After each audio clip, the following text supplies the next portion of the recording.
안녕하십니까? 예, 반갑습니다. 한 주간 잘 지내셨죠? 예, 예. 하시는 공부도 잘 되시고요. 아침부터 이렇게 뭘 먹어요? 맛있는 거 있나?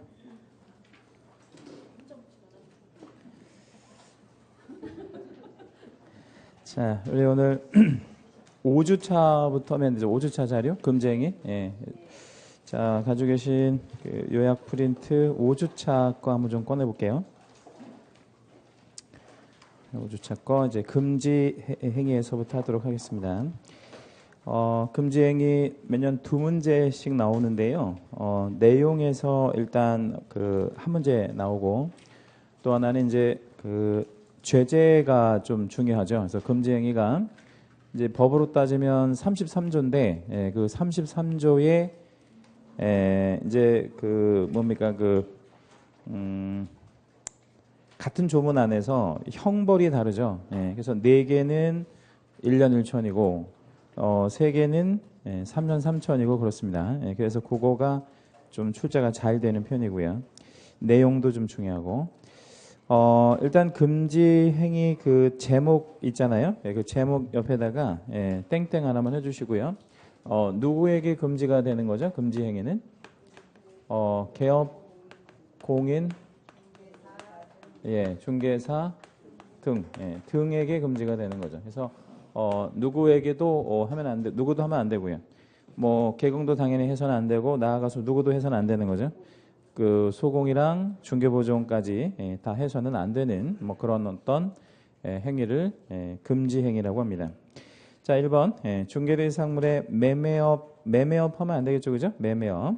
그 매매업에다가 채색 하나만 해주시고 우리 그러면 매매업 말고 무슨 업 해야 됩니까? 중개업을 하죠. 중개업을 해야 되고 매매업을 해서는 안 됩니다. 매매업 하면 안 되고 그 매매업을 이제 금지시키는 취지는 이제 그 매매업을 개공이 하고 있으면 누구랑 거래할 확률이 굉장히 많아지는 거죠. 의뢰인하고 이제 그 거래할 확률이 많아지고 의뢰인하고 거래하는 것 자체를 이 법상 우리 좋게 생각하지 않는다는 거죠. 그 매매업 금지되고 두 번째 무등록 중개업 영위자임을 알면서 협력하는 행위라고 했는데 그 알면서에다가 채색 하나 해주시고 합법적인 개공은 누구하고만 협력하는 것이 원칙이에요. 그러니까 이제 다시 자 합법적인 개공이라는 것은 등록을 한 개공을 말하잖아요. 그러면 등록을 한 개공은 누구하고만 협력해야 되느냐 이거지. 그러면 합법적인 개공하고 등록한 개공하고만 협력해야 되는데 그렇지 않은 그러니까 불법적 중개업을 하는 사람을 이제 무등록 중개업이라고 하잖아요. 이런 불법적으로 무등록 중개업하는 영위자임을 뭐 하면서 알면서 협력하는 거. 이제 알면서 뭐 공동 중개를 하거나 뭐 이렇게 하는 행위를 해서는 안 된다. 그럼 만약에 상대방 개공이 무등록 그 중개업 영위자임을 몰랐다면 말하자면 몰랐다면 모를 수도 있잖아요. 몰랐다면 금지 행위가 아닌 겁니다. 또 그렇게 좀 정리해 주시면 되겠고 자 3번에 보면 이제 금품 초과 수수 뭐 이런 말이 있는데 그거는 전체 채색을 할게요. 금품 초과 수수 그리고 별표도 한번 하겠습니다. 금품 초과 수수 별표 금지 행위가 7개의 내용 중에서 가장 중요한 건 이제 3번 금품 초과 수수가 일단 가장 중요하고요. 시험에도 가장 잘 나오고 그렇습니다. 뭐 하나씩 보면 금품을 초과해서 수수하는 거는 하지 말란 얘기죠. 그러면 금품 초과 수수하는 행위를 하면 이제 그 효과적인 측면이라든가 이런 것들을 좀 하나씩 볼게요. 일단 금품이라고 하는 것은 이제 한자로 좀 표현하면 금자가 쇠금자고 품자는 물건 품자니까 뭐랑 뭐를 받으면 안 된다는 얘기죠. 금이나 그러니까 이제 돈이나 그다음에 물건 뭐 이런 것들을 받아서는 안 된다는 거죠. 근데 어떻게 받아서는 안 된다는 거냐면 초과해서 받아서는 안 된다는 거죠. 초과해서 받아서는 안 된다. 그러면 한도까지 초과하지 않는 범위까지는 받아도 됩니까? 그럼요. 그래서 초과하지 않는 범위까지는 받아도 되고 초과하는 부분은 받으면 안 돼요. 그래서 법정 한도를 넘는 것을 받으면 안 되고 그 법정 한도를 넘어가는 것을 이제 초과라고 합니다. 거기 한도를 넘는 부분은 무효 이렇게 되어 있는데 거기다 우리 다시 한번 채색 한번 하죠. 한도를 넘는 부분은 무효. 자, 우리가 그 의뢰인한테 보수를 받을 때 한 번에 받나요? 아니면 나눠서 받나요? 한 번에 받죠, 한 번에. 예, 그래서 한 번에 받는데 그 한 번에 받는 금액이 뭐를 넘어가면, 법정 한도를 넘어가면 어떤 부분만 무효가 된다는 거예요. 그 한도를 넘는 부분만, 한도를 넘는 부분만 무효가 되고 전부 무효가 아니라 일부 무효가 된다는 거 기억하시면 되겠고, 수수라는 말이 나오는데 수수는 받았다는 거 아니겠습니까? 근데 이제 여러 가지 이제 단어들이 좀 있고 그 단어들이 전부 대부분 판례들이에요. 그래서 단어 뜻만 가지고 이게 수수냐 아니면 뭐 아직 그 미수냐 안 받은 거냐 이거를 판단할 줄 아셔야 돼요. 제일 처음에 반환을 했다. 그러면 받았다가 돌려준 거 아니겠습니까? 예, 그러면 받은 거 안 받은 거? 예, 받은 거죠. 그래서 동그라미 한번 해주시고 동그라미의 의미는 받은 것으로 본다. 예, 처벌한다는 얘기죠. 반환하는 것은 처벌도 당연히 합니다. 착오를 일으켜서 많이 받았다. 결국에 받은 거죠. 착오를 일으켜서 받았으니까 이것도 수수한 것으로 보고요. 취소할 수 없습니다. 이런 거는. 그 다음에 수표로 받았는데 수표가 부도가 났다. 뭐 이런 얘기죠. 그럼 결과적으로 수표를 받고 수표가 부도가 났는데 그 수표가 결제가 안 돼서 나한테 들어온 건 결과적으로는 아무것도 없는 거죠. 그랬다 하더라도 결과적으로 아무것도 없다 하더라도 수표를 뭐 했으니까요. 받았으니까 그때 이미 금품초과수수죄가 성립이 된 거죠. 그다음에 포괄적 수수도 포괄적 수수는 OX요? X. 요건 왜 X냐면 개공이 뭐랑 뭐를 같이 받은 거죠. 그러니까 중개보수하고 그다음에 권리금에 대한 수고비 이런 걸 같이 받은 거예요. 근데 그 같이 받긴 했는데 이것저것 섞어서 받았는데 그 중개보수하고 권리금에 대한 수고비는 원래 받아도 되는 건가요? 그럼요. 받아도 되는 거기 때문에 받아도 되는 것끼리 이렇게 섞어서 받았으면 딱히 얼마를 초과해서 받았는지 알 길이 없잖아요. 그래서 그건 처벌할 수 없는 거죠. 포괄적 수수 X. 그다음에 무효 수표를 수수했다. 요거는 수표를 받은 후에 부도난 거하고는 조금 다른 거죠. 그래서 이건 처음부터 뭐 된 수표를 그러니까 무효인 수표, 뭐 부도난 수표도 좋고 처음부터 무효인 수표를 받았으니까 이건 아무것도 받은 게 아닌 것으로 이렇게 생각하시면 돼요. 이건 X라고 하시면 되겠습니다.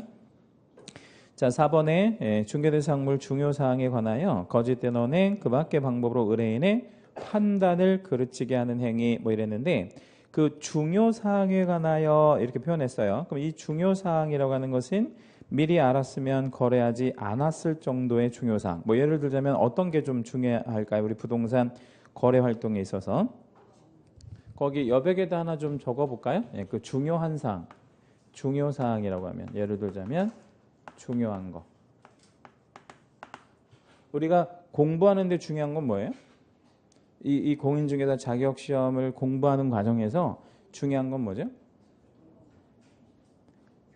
합격이죠. 합격. 그 뭐 교재도 물론 중요하고 뭐 다 중요하지만 합격이죠. 그래서 이 공부를 해보지 않은 사람들은 다 뭘로만 평가해요, 우리를?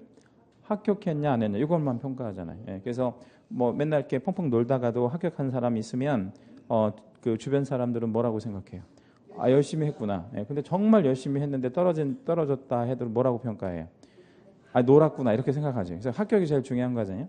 그러면 부동산 거래에서 중요한 건 뭐냐 이거죠. 중요한 사항. 포인트. 뭐 그런 거죠. 시세 같은 거. 그러니까 그 물건의 시세. 뭐 같은 말이긴 한데 가격 같은 거. 이런 거. 부동산에서 그런 거보다 더 중요한 게 어디 있겠습니까? 그죠? 그래서 부동산 활동에 있어서 가장 중요한 것은 시세나 가격 뭐 같은 말이긴 한데 그런 것들. 그런 것도 속이지 말라는 얘기죠. 그리고 그런 것들을 어떻게 하는 게 금쟁이냐면 거짓된 언행 채색하시고요. 거짓된 언행이 뭡니까? 거짓말을 하는 거. 그러니까 가격을 속이는 거. 그러니까 이게 뭐 가령 평당 뭐 100만 원 가는데 평당 150만 원이다. 이렇게 속이면 안 된다는 거죠. 그래서 이 거짓된 언행이 그런 거고. 그 밖의 방법이라고 하는 것이 여기 따로 좀 채색해 주시고 그 밖의 방법은 뭐를 얘기하는 거죠? 이제 부작위, 말하지 않고 가만히 있는 거. 그러면 우리가 말해주지 않고 가만히 있는 것도 안 되나요? 그럼요. 가만히 있는 것도 안 되고 이제 거짓말을 하는 건 더더욱 안 되고. 그러면 이 4번을 좀 판례 내용을 좀 이렇게 넣어서 한번 좀 그 표현하면 이런 뜻이죠. 우리가 그 중개 대상물에 대한 가격 같은 것들을 뭐 하면 안 된다는 얘기지? 속여도 안 되고 그다음에 잘못 알고 있는 것을 뭐 해주지 않아도 안 돼. 말해주지 않는 것도 안 된다는 거예요. 그럼 우리가 사실적으로 적극적으로 뭐 해줄 의무? 말해줄 의무가 있다라는 거죠. 그걸 위반하게 되면 다 1년 1천의 형벌 떨어지는 금지행위다 이렇게 생각하시면 되겠습니다. 그러니까 개공이 의뢰인한테 거짓말하는 거가 무조건 금지행위가 되는 게 아니에요. 그러니까 왜냐하면 개공이 그 의뢰인한테 거짓말을 전혀 안 해요. 아니면 매일같이 해요. 매일같이 하거든요. 수시로 한단 말이에요. 그런데 그걸 다 처벌할 수는 없는 거니까 뭐만 금지행위로 본다고요? 중요한 거, 중요한 사항. 그다음에 이제 5번부터는 이제 그 형벌이 5번부터는 형벌이 좀 세지죠. 몇 년 몇 천으로 형벌이 세지나요? 3년 3천으로 형벌이 좀 세집니다. 그래서 증서 등의 중개나 매매업, 증서 등의 중개나 매매업. 거기 매매업에도 다시 한번 채색해 주시고 1번 매매업과 5번 매매업의 차이점은요?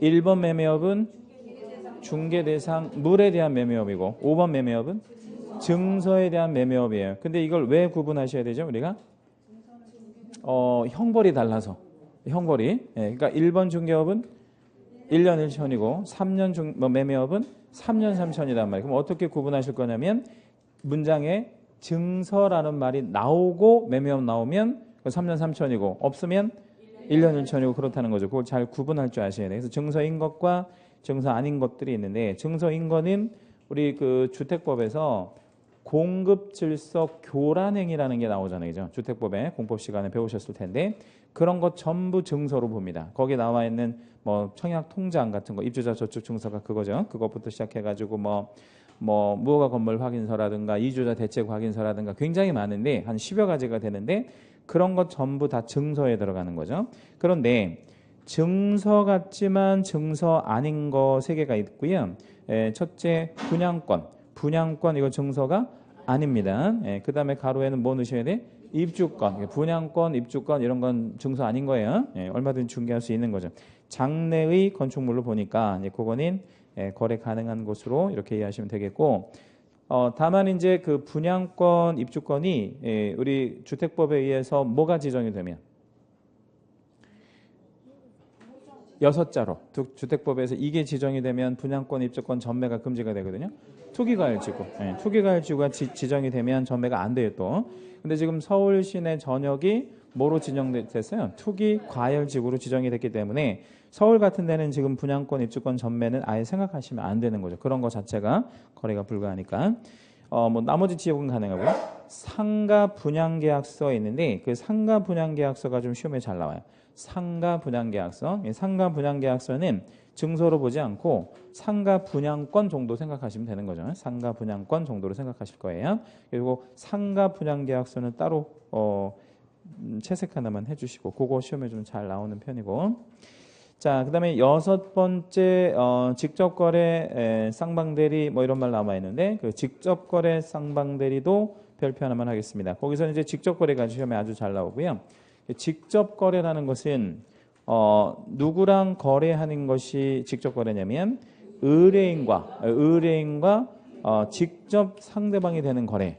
그러니까 의뢰인이 좋은데 싸게 물건을 갖고 온 걸 하나 갖고 온 거야. 급매로 아주 뭐 급급매로. 그럼 그걸 개공이 뭐 하고 싶을 수 있어요? 사고 싶을 수 있잖아요. 사들이면 그게 무슨 거래라는 거지? 직접거래. 그런데 그 직접거래 관련해서 맨 끝에 단속 규정이라고 표현되어 있죠. 그죠? 그거 채색 따로 해주시고요. 별표 2개 할게요. 그 단속 규정의 의미는 뭘까요? 그 거래는 유효하다는 거죠. 거래는 유효하다. 그러나 처벌은 받습니까? 근데 요거가 아직 우리 본 시험에 한 번도 소개된 적이 없는 판례라서 무조건 나올 거라는 거죠. 올해 시험에는. 그래서 직접 거래의 사법상 효력은 유효합니다. 단속 규정이니까. 그러나 처벌은 받는 거죠. 누가요? 그 직접 거래한 개공이 그 당사자는 처벌하지 않는 거예요. 그 의뢰한 의뢰인은 개공만 처벌하는 겁니다. 왜냐하면 제목 다시 올라가면 이 금지행위가 개업공인중개사 등에게만 적용되는 거니까 일반인은 적용하지 않는 겁니다. 그렇게 개념 잡고 쌍방대리가 있는데 쌍방대리는 양쪽 모두를 뭐 하는 거죠? 대리하는 거. 쌍방대리는 양쪽 모두를 대리하는 건데 양쪽 모두를 대리하면 개공이 사람이는지라 어느 한쪽에 뭐 하거나 뭐 하게 할 가능성도 있어요. 유리하거나 불리하게 만들 수 있는데 그거 하는 것 자체를 금지행위로 본다라는 얘기죠. 그러면 허용되는 게 뭐가 있냐면 한쪽만 대리하는 건 됩니까? 그럼요. 한쪽 대리하는 것까지 막을 수는 없고요. 일방 대리 허용. 그다음에 이행 업무에 대한 쌍방 대리도 허용이다 이랬는데 그 이행 업무에 대한 쌍방 대리가 뭐죠? 뭐 이제 중도금, 잔금 처리하는 거라든지 뭐 등기 서류를 좀 처리한다든지 뭐 이런 것들은 뭐 되지 않는 거예요. 이제 금지되지 않는 거죠. 왜냐하면 그런 것들은 어차피 뭐에 해당이 되는 거예요. 그 이행 업무에 해당이 되는 거는 중개 업무하고 아닌 관련이 없으니까 굳이 이제 쌍방 대리를 허용할 아직 쌍방 대리를 금지시킬 이유가 없는 거죠. 그러니까 중개 업무하고 관련해서 쌍방 대리를 금지시키는 거지 그 이행 업무에까지 쌍방 대리를 금지시키는 건 아닌 거죠. 7번은 부동산 투기를 조장하는 행위랬는데 여기서 포인트는 조장이 포인트입니다. 투기가 금지 행위가 아니에요. 그러면 투기를 뭐 하는 거? 조장하는 거. 그래서 이제 뭐 전매 차익이 없는 부동산 전매 중개도 포함된다 이렇게 돼 있는데 그거는 무슨 뜻이냐면 사례를 좀 하나만 드려볼게요. A가 B한테 팔고 B는 다시 C한테 팔았어요. 이제 매매가 되어진 거죠. 그러면 등기는 어떻게 넘어가야 정상이에요? A에서 B로 한번 넘어가고 B에서 C로 한번 넘어가고 이렇게 넘어가야 정상이잖아요. 근데 이 매매가 만약에 초단기로 이루어졌다면 얘네들은 이렇게 합의하는 경우가 있단 말이에요. 어디에서 어디로 넘기자. A에서 C로 넘기고 이 등기는 생략하자. 이렇게 이제 하는 거죠. 이 등기 생략하면 아무래도 뭐를 안 내도 되겠어요. 세금 빼먹었어도 되니까. 이런 걸 투기라고 하잖아요. 그러면 이렇게 투기하는 거를 누가 조장을 한 거예요? 개공이. 이렇게 하는 거는 얘네들은 투기를 한 거고 개공이 이거를 조장을 했다면 그렇죠? 이렇게 해도 괜찮아. 이렇게 이제 조장을 했다면 얘가 금지행위를 한 거죠. 그러면 얘를 몇 년 몇 천으로 처벌을 한다는 거예요. 3년 3천으로 처벌하고 얘네들은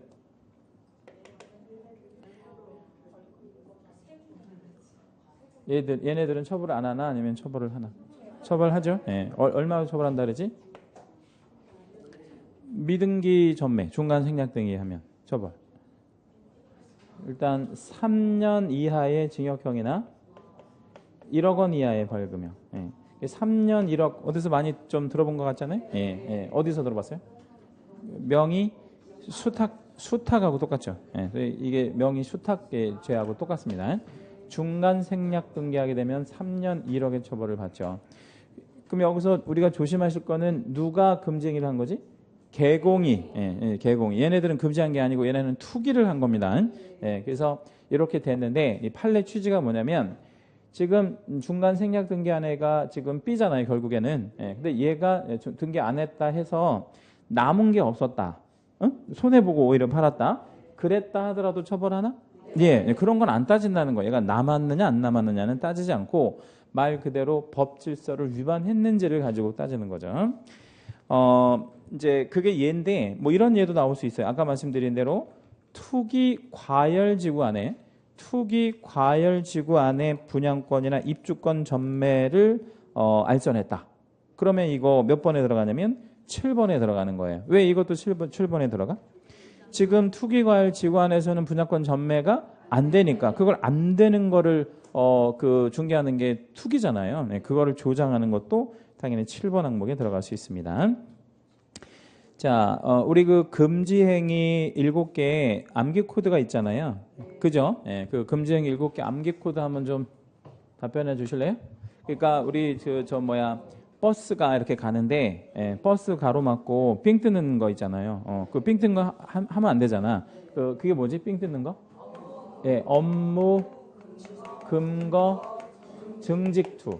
업무, 금거, 증직투. 요거 금지행위죠. 자, 업무, 금거, 증직투. 요거 한번 좀 암기 한번 해보도록 할게요. 이건 외우시는 게 절대 유리합니다. 금지행위는. 업이 뭐죠? 매매업. 중개대상물 매매업. 무는 무등록 중개업 영위자임을 알면서 협력하는 거. 금은 금품 초과수수. 예, 금품 초과수수. 거는 뭐죠? 거짓된 언행이나 그 밖의 방법으로 은행인의 판단을 그르치게 하는 행위. 뭐 거짓말 같은 거 하는 거 하면 안 된다는 거죠. 증서매매요. 증서매매요. 직은요? 직접 거래 쌍방대리. 예, 투는 투기 조장행위. 예, 자 여기까지가 업무 금거까지가 몇 년 몇 천이고요. 예, 1년 1천에 들어가고 증직투는 3년 3천에 들어갑니다. 예, 그리고 이제 중요한 것으로 따지면 아까 뭐 중요하다고 그랬죠? 금품 초과수수 중요하고 직접 거래 쌍방대리 중요하고 전체적으로는 별 3개짜리. 예. 그래서 이 금지행위 굉장히 중요합니다. 여기다 하나만 더 붙여보면 금지행위는 만약에 개공이 하게 되면 절대적 취소, 상대적 취소. 상대적 취소에다가 그 다음에 소공이 하면 자격 정지가 있죠. 이렇게 딱 정리해 놓으시면 돼요. 금지행위가 그 상대적 취소라는 건 별 4개짜리예요. 금지행위, 상취는 별 4개. 아주 중요합니다. 그러니까 우리 과목에서 중요한 거 순서대로 따지면 결격, 사유, 금지행위, 절취 이렇게 3개 꼽을 수 있어요. 그만큼 중요한 의미를 갖고 있다. 자, 문제로 한번 내려가 볼게요. 밑에. 자, 금지 행위에 따른 처벌 규정은 개공 등에게만 적용된다. OX. O. 자, 근데 이거를 살짝 바꿔 볼게요.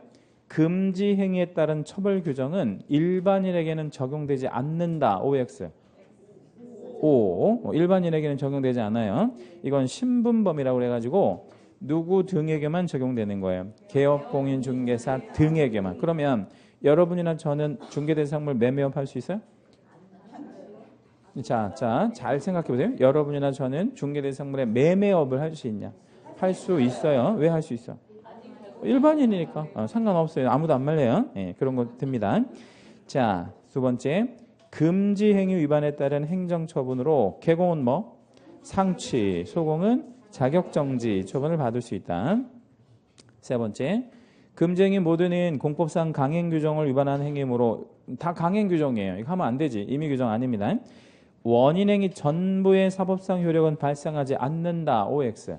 X. 우리 그 직접거래 같은 거는 사법상 효력은 뭐 하다 그랬죠? 유효하다 그랬어요. 직접거래 같은 거는 사법상 효력은 유효하다. 또는 뭐 그런 것도 생각해 볼 수 있는데 금품 초과 수수를 했대요. 그러면 그 초과된 부분은 무효라고 그랬잖아요. 그러면 그 금품 초과 수수를 하게 만들었던 원인 되는 계약이 있었을 거 아니에요. 그러니까 뭐 매매를 하면서 금품을 초과했다. 그러면 그 매매 계약은 유효 무효?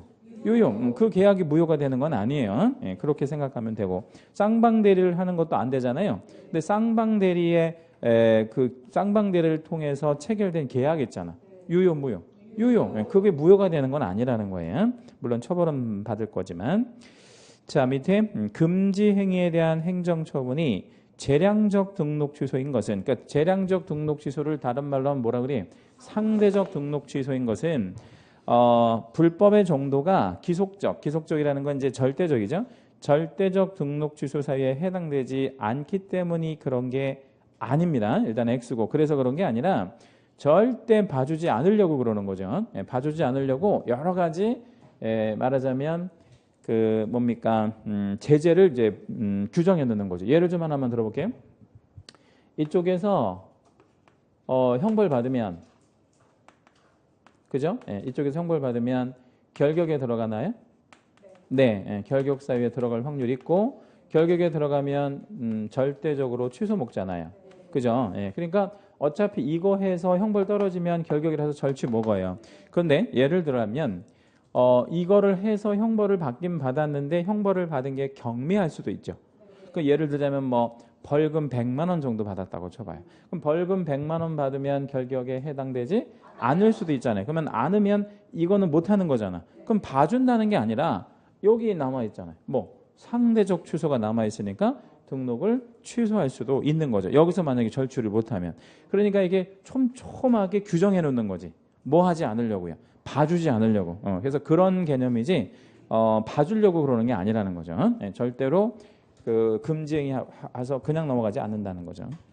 그러면 금지행위하고 최고 약하게 처벌받는 건 업무정지 같은 것도 받을 수 있는 거예요. 예. 자, 밑에 직접 거래 쌍방대리는 민법상 예외적으로 허용되나 밑줄 한번 잡을게요. 민법상 예외적으로 허용. 이건 뭔 말일까요? 민법상 허용되나 이 말은 유효하나 이런 얘기지. 민법상 허용되나 유효하나. 예, 유효하나. 공인중개사법상 원칙적으로 금지된다. 여기다 밑줄 원칙적으로 금지된다. 그 말은 뭔 뜻이에요?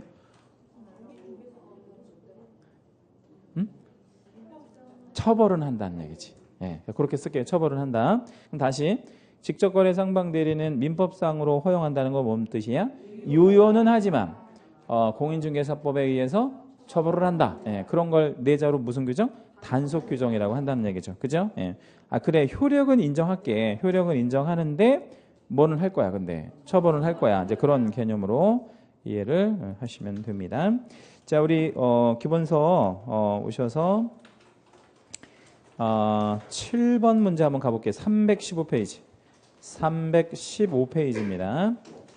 315페이지. 315페이지. 315. 7번 문제예요. 다음 중에서 개공 등이 하여서는 아니 되는 공인중개사법상 금지행위에 해당되지 않는 것 찾으라. 1번 개공 A는 자신이 소유한 가평의 전원주택을 자신의 사무소에서 매수 의뢰인 B에게 매각하고 자 누구한테 매각했다 그랬죠? 의뢰인에게 가평의 주택을 하나 팔았대요. 그럼 많이 남기고 팔았겠네? 예, 뭐 뻔하죠 뭐.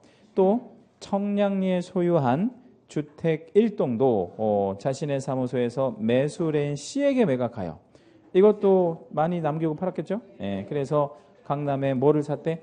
고급 주택을 매입해야 돼. 좋겠다 이 사람 그죠? 예. 자 이게 뭐죠? 직접 거래입니다. 몇 년 몇천? 3년 3천. 자 누구를? 개공을. 근데 그 두 번의 거래 계약은 효력이 인정되는 거예요. 예. 자 넘기시고 개공 A는 사업을 하는 임대 의뢰인 B와 임차 의뢰인 C로부터 바쁘다는 이유로 양 당사자로부터 전권을 위임받고 이러면 뭐예요? 예, 쌍방대리. 그런데 지금 앞에 1번 문항도 그렇고 지금 이 문항도 그렇고 이거를 안 주고 있잖아요. 이 문장을 안 주고 있잖아. 예, 그러니까 사례로 주잖아요. 이걸 왜 외워야 되냐면 사례로 주기 때문에 그래요. 그래서 머릿속에 이게 들어와 있지 않으면 이 사례를 읽고 이게 금지행위인지 아닌지 알 수가 없는 거지. 그래서 이게 머릿속에 일단 계략적으로는 들어와 있어야 돼요. 그럼 이거는 아까 말씀드린 대로 무슨 대리라고요? 쌍방대리. 이 쌍방대리 임대차 계약을 했대. 효력은 있고 효력은 있고요. 예, 그게 무효가 되지는 않아요. 불성립되거나 그러진 않습니다. 당연히 처벌은 받죠. 그죠? 3년 3천. 3. 개공 A는 의뢰인 B와 시간의 매매 계약을 중개함에 있어서 B가 갑자기 출장 중이어서 B의 위임을 받고 그러면 한쪽만 위임 받았잖아요. 그리고 C와는 계약을 했대. 그럼 이건 뭔 대리예요? 일방 대리가 되는 거죠. 그럼 일방 대리는 허용되나요? 3번이 정답이네요. 허용, 그러니까 금지행위 아닌 것을 찾으라 그랬으니까 3번 답이고 4. 개공 A는 의뢰자 B로부터 동의한 별장 용지의 매수 의뢰를 받고 동의안에다가 별장 용지를 사달라는 의뢰를 받고 강릉에 있는 임야 1,500제곱미터를 5천만 원에 매수하면 3개월 안에 1억 원에 팔아주겠다고 하였대요. 자, 이걸 금지행위라고 볼 수 있어요? 예, 어떤 금지행위라고 볼 수 있어요? 투기 조장행위라고 볼 수도 있고 3개월 안에 2배를 튀기겠다는 거니까 투기라고 볼 수도 있고 거짓 언행이라고 볼 수도 있어요. 예, 왜 거짓 언행이라고 볼 수 있어요? 못 팔 수도 있고 이게 확정적으로 이렇게 하면 안 되잖아요. 그죠? 예, 그래서 이렇게 하는 거는 어때? 이거 강릉에 있는 임야 1,500제곱미터를 5천만 원에 매수하시면 빠른 시일 안에 좋은 가격으로 되팔아 드릴게요. 이렇게 하는 건 어때? 그건 괜찮아. 그거 왜 괜찮아? 그거는 확정적으로 얘기한 게 아니니까. 근데 그렇게 얘기했어야 되는데 이렇게 확정적으로 3개월 안에 1억 원에 팔아주겠다. 이러면 거짓말인 거 되는 거죠. 그죠? 네, 이렇게 하는 것 자체가 금지행위라고 볼 수밖에 없죠. 5. 개공 A는 매도 의뢰인 B로부터 포천에 소재한 임야 9,000제곱미터를 1억 원에 팔아달라는 의뢰를 받고 매수 의뢰인 C와 매매계약을 성립시킨 대가로 법정보수와 이랬으면 법정보수만 받는 게 맞잖아요. 근데 뭘 받았대? 금 3냥의 행운의 열쇠를 받았다라고 했는데 행운의 열쇠 이런 거 받으면 안 돼요. 예. 금 3냥이면 돈으로 하면 한 600만 원 정도 넘는 거잖아요. 그죠? 예. 이거 좀 많이 받은 거죠. 이렇게 하면 안 되고. 자, 그러면 뭐는 돌려줘야 되네? 행운의 열쇠는 돌려줘야 돼. 돌려주면 처벌은 안 받고, 처벌도 당연히 받고. 예. 자, 8번이요. 금지행위에 관한 내용인데 틀린 것 이렇게 물었습니다. 1번 개공 등이 업무상 알게 된 비밀을 누설한 경우 예전에 배웠던 거네. 업무상 알게 된 비밀을 누설했대. 그러면 피해자의 명시한 의사에 반하여 벌하지 아니한다. 그런가요? 예. 자, 이거를 명시한 의사에 반해서 벌하지 않잖아요. 이걸 뭐라고 하지? 6자? 예, 반의사 불벌죄. 예, 한번 맨 끝에다가 화살표 해주시고 한번 적어줄게요. 반의사 불벌죄. 예. 그럼 우리 법에 반의사 불벌죄가 이것만 있어요? 또 여러 개 있어요? 예, 이것만 있어. 유일하게 이것만. 예. 그래서 뭐를 누설했을 때? 비밀을. 예. 업무적으로 알게 된 비밀을 누설했을 때 이제 소위 피해자의 명시적 의사에 반해서는 처벌할 수 없는 그런 죄가 되는 거죠. 1번은 맞나요? 예. 2번 개공은 법령상의 중개대상물 매매업. 요렇게 나오면 쉽게 나온 거야. 매매업은 이제 문장에서 주니까. 매매업을 하여서는 안 해도 됩니까?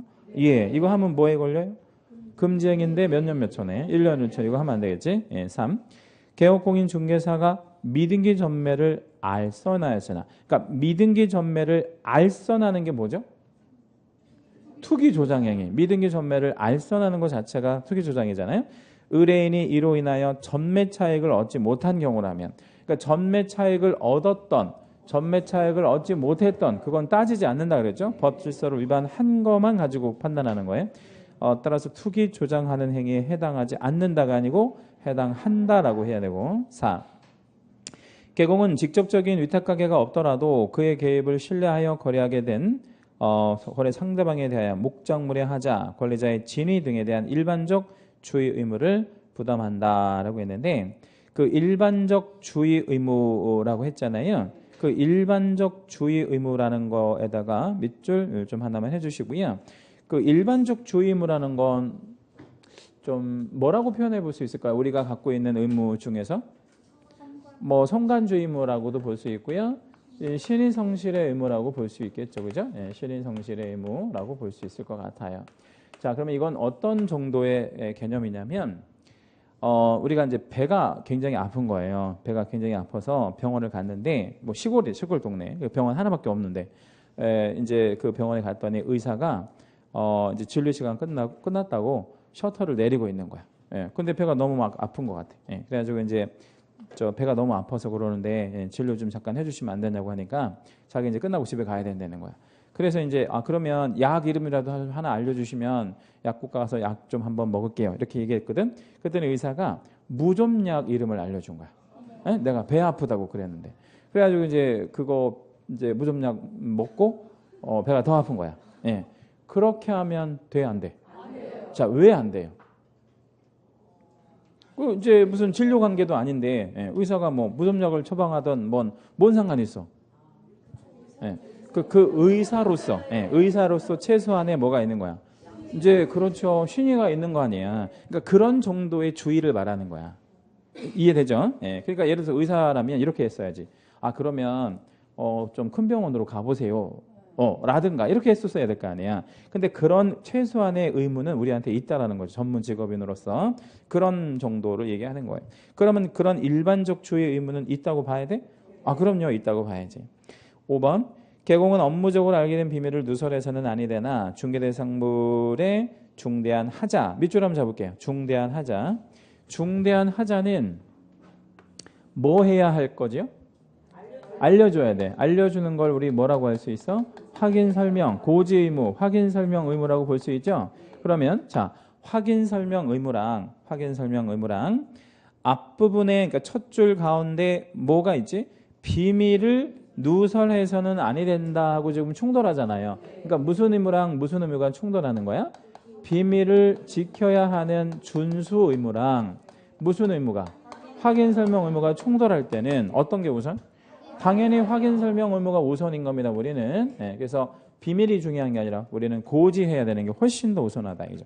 가치로 봤을 때 훨씬 더 중요한 가치가 확인 설명 의무예요. 그 이유는 왜 그러냐면 확인 설명은 신의 성실의 의무하고 관련이 되거든요. 예, 그래서 이거를 만약에 고지하지 않는다면 나는 신의를 저버리게 되는 거니까 가장 으뜸인 규범을 위반하게 되는 그런 거에 들어가는 거죠. 처벌하지 않는다, 면책된다. 9번 문제 갑니다. 금지행위와 관련해서 벌칙 연결이 옳은 것을 모두 고른 것은 이렇게 거의 매년 나오죠. 금지행위가 쌍방을 대리하는 경우가 있겠죠, 그죠? 예, 쌍방 대리는 몇 년 몇 천, 3년 3천. 니은 중개대상물의 매매업 하면 1년 1천이고요. 디귿 양도가 금지된 부동산 분양 임대 등과 관련해 있는 증서가 몇 년이에요? 3년 3천. 니을번 사례의 명목으로 보수 또는 실비를 초과하여 금품 받는 행위. 이거 뭡니까? 1년 1천. 금품 초과 수수니까. 요런 거 나오는 거는 맞출 수 있겠죠? 껌이죠, 껌. 껌. 이런 껌에 해당이 되는 문제들이 많이 나올 거예요. 걱정 안 하셔도 돼요. 자, 10번 문제까지 한번 가볼게요. 이제 틀린 거를 찾아라 이런 문제인데 1번 중개대상물의 가격이 당해 거래상 중요사항이라고 볼 수 있는 이상. 지금 아까 제가 이런 말씀 드렸어요. 그 중요한 거라는 건 어떤 게 중요한 거라 그랬지? 시세나 가격 이런 게 이제 중요한 건데 당연히 가격은 중요한 거죠. 법 33조 금지행위 제4호에 당해 중개대상물 거래상 중요사항에 포함된다. 중요사항에 포함됩니까? 예, 뭐 가격이나 시세 이런 건 당연히 중요하지. 이 개공은 매도 의뢰인이 진정한 권리자와 동일인인지 여부를 알지 못하는 경우에 필요할 때는 채색을 한번 할게요. 등기부와 주민등록증까지 연결 채색. 이거를 대조 조사 확인하는 것으로 족하다라고 했는데, 자 일단 등기부와 주민등록증을 확인할 필요는 있어요? 네. 예, 필요는 있어. 근데 이게 틀린 게 아니에요. 그러니까 등기부와 주민등록증을 대조하는 게 뭐가 나빠? 당연히 해야지. 근데 여기서 뭐가 틀렸어요? 그것만 가지고 족하지는 않아. 그렇죠? 족하지는 않아. 근데 이게 두 가지로 나오는데 우리 그러면 잘 알지 못하는 사람이라면 등기부하고 주민등록증을 대조하여야 한다 이렇게 나오면 맞아. 그거는 하여야 하는 게 맞아. 근데 여기서 왜 틀린 거예요? 족하다라고 해서 틀린 거야. 그럼 이거 가지고 족하지 않잖아. 조금 어려운가요? 어려워요. 예, 그러면 이렇게 생각을 해보죠. 우리가 이제 그 본인 확인을 할 때, 그죠? 본인을 확인을 할 때 뭘로 확인할 거냐면 일단 등기부를 떼어서, 그죠? 등기부상의 소유자랑 그럴 거 아니에요? 예, 그 다음에 소유자라고 주장하는 사람이 왔을 거 아니야. 예, 그러면 그 사람의 뭐랑? 신분증이랑, 뭐 주민등록증이라든가 뭐 신분증이랑 얘랑 뭐 하는 작업이 필요해요? 대조하는 작업이 필요하잖아. 이거는 우리한테 꼭 해야 될 의무인가요? 예. 근데 이것만 하는 게 아니라는 거지, 우리는. 그럼 어떤 것도 확인해야 돼? 이 등기의 진정성, 이 등기부상의 소유자가 진정한 소유자인지 확인도 해야 되잖아. 우리 등기는 뭐가 없으니까요? 공신력이 없으니까. 그럼 우리 어떤 것도 확인할 필요가 있다는 거야. 이런 거는 당연히 확인해야 되고 또. 그렇죠. 뭐 이제 뭐 등기필 정보라든지 또는 뭐 그러니까 진정한 소유자라면 갖고 있을 만한 것들이 뭐가 있어? 이런 것도 갖고 있을 거고. 얘가. 진정한 소유자라면 여러분이 만약 진정한 소유자야. 그러면 이 건물의 여러분이 소유자야. 예, 그러면 뭐 갖고 있겠어요?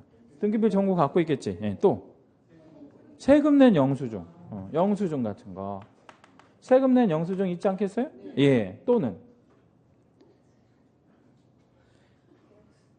건물을 안 갖고 있어 봐가지고 자 뭐가 필요한지 잘 모르고 수리한 영수증도 있을 거 아니야.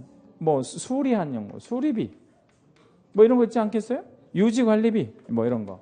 그러니까 이 유지관리하는 이런 비용들이 건물주가 아니면 누가 갖고 있겠어? 이런 것도 확인할 의무가 있어 없어? 있어요. 그러니까 이 문제에서 얘기하자는 건 이것만 확인하면 족하다가 아니라는 거야. 그럼 만약에 우리나라가 독일이면 자 우리하고 독일의 차이는 뭐냐면 독일은 등기부에 뭐가 있어? 공신력이 있거든요. 우리는 공신력이 없고, 그러면 독일 애들은 어떻게 하면 되는 거야? 등기부랑 신분증만 확인하면 족하다 이러면 맞아. 공신력이 있으니까. 근데 우리는 공신력이 없잖아. 그러니까 이건 확인하는 건 당연한 거야. 당연하지만 이것만 확인하는 거로 족한 게 아니, 추가적으로 확인해 줘야지. 네, 그런 거죠. 그래서 두 가지로 이제 출제 가능한데, 등기부하고 주민등록증을 확인하는 건 당연한데 그것만으로 족하다가 틀렸어요. 자, 3번. 그러면 뭐라고 해야 돼? 그것만 확인하는 거로는 부족하다라고 해야지. 예? 부족한 거야. 뭔가 부족하잖아. 자, 3번. 분양대행과 관련하여 교부받은 금원은 분양대행과 관련하여, 거기다 우리 밑줄 한번 잡을게. 분양대행과 관련하여. 자, 이거를 우리 중개업무라고 하나요? 뭐라고 하나요? 겸업업무라고 하죠. 겸업업무라고 일단 써보면 그 다음에는 문제가 잘 풀려요. 이게 소위 말해서 겸업업무니까 뭔 아닌 거지? 중개업무는 아닌 거잖아. 그럼 중개업무 아닌 거를 가지고 뭘 받았대. 그럼 우리가 금품 초과 수수가 적용돼요? 안 돼요? 전혀 되지 않아요. 그럼 상관없어. 그래서 금품이 아니다. 4. 중개대상물인 주택소재지와 사무소 소재지가 다를 때, 뭐 물론 그럴 수 있죠. 주택 소재지와 사무소 소재지가 다를 수 있는데, 개공은 항상 언제나 예외 없이 뭘 기준으로 해서 보수를 받아야 돼? 사무소 소재지. 사무소 소재지 시도조례. 맞았나요? 예, 사무소 소재지 시도조례가 맞고요. 5번. 공인중개사 자격이 없는 자가 거래계약을 성사시켜라고 했어요. 그러면 일단 단락을 한번 끊어볼게요. 얘가 뭐를 했다는 얘기네. 중개 업무를 했다는 얘기잖아요. 그죠? 근데 뭐 없는 애가? 자격이 없는 애가. 근데 얘가 자격이 없는 애가 중개 업무 하고 그러면 되나요?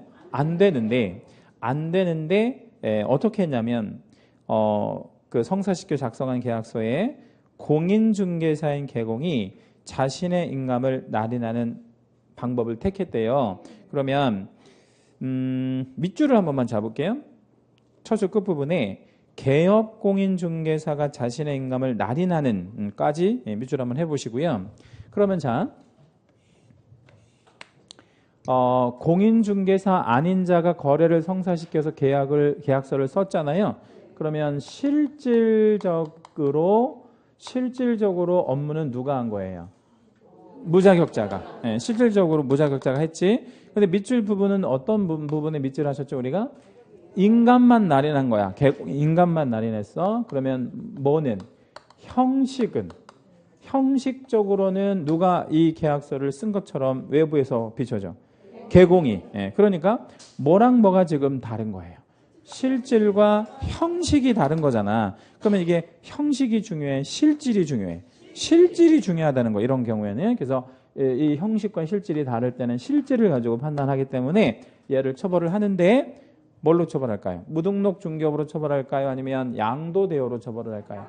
얘는 양도대여로만 처벌해요. 이건 몇 년 몇 천이냐면 1년 1천에 처벌을 하고, 얘도 처벌을 합니까? 얘도 처벌을 하는데, 얘도 뭐야? 1년 1천에 처벌을 합니다. 이제 똑같이 뭐냐면 얘랑 얘는 양도한 거고, 얘는 뭐 한 거고? 양수한 거야. 자, 그러면 여기서 중요한 얘기를 한번 해볼게요. 5번에 앞에 있는 자격이 없는 자가 거래를 성사시켜서 계약서 쓰고 지가 돈 받고 막 다 했다고 치면 얘가 중개업한 거 아니야? 예, 무등록 중개업했잖아. 그럼 왜 3년 3천으로 처벌을 안 하고 얘는 1년 1천으로 처벌할까? 응? 자, 얘가 중개업한 거 맞지? 예. 근데 자격 없으니까 당연히 등록도 없을 거 아니야. 근데 얘는 왜 3년 3천으로 처벌을 안 하고 1년 1천으로 처벌을 하냐 이거지. 형식은 갖춰서 그래. 그게 무슨 얘기냐면 누군가가 개공이 도장 찍었죠. 그럼 책임져 주는 사람이 있어서 그런 거야. 그러니까 이거는 1년 1천으로만 가는 거야. 근데 만약에 이것도 안 하고 그냥 생으로 무등록했으면 어떻게 돼? 생으로 무등록. 그러면 3년 3천이야. 아무도 책임져 줄 사람이 없으니까. 그러니까 이건 무슨 얘기냐면, 자, 의사 면허가 없는 사람이 수술을 하다가 걸려. 그럼 어떻게 돼? 의료법 위반이잖아. 그런데 의사 면허가 있는 사람의 면허를 빌려. 그래서 수술을 하는 거하고는 달라. 형벌이. 어떻게 달라? 의사 면허를 빌려서 하는 게 형벌이 훨씬 낮아. 그거 왜 그럴 것 같아요? 책임지는 사람이 있어서 그래요. 그러니까 우리가 이제 어떤 교훈 하나 얻은 거는 이왕 무등록할 때는 뭐 하자는 게 좋네. 빌려서. 왜? 그게 형벌을 훨씬 적게 받으니까. 예. 이해되죠? 예. 그래서 이게 전혀 다른 얘기야. 완전 무등록이 아니고 빌려서 하는 거를 양수라고 해요. 양수. 이거는 이 사람이 책임을 져주기 때문에 그렇다. 이렇게 생각하실 겁니다. 그래서 이걸 양도대여라고 그럽니다. 그래서 대여 행위에 해당한다. 맞아요. 이거는 무등록 중개업은 아닌 거예요. 약간 살짝 달라요. 예, 그렇게 좀 이해하시고요. 잠시 쉬었다 하시겠습니다.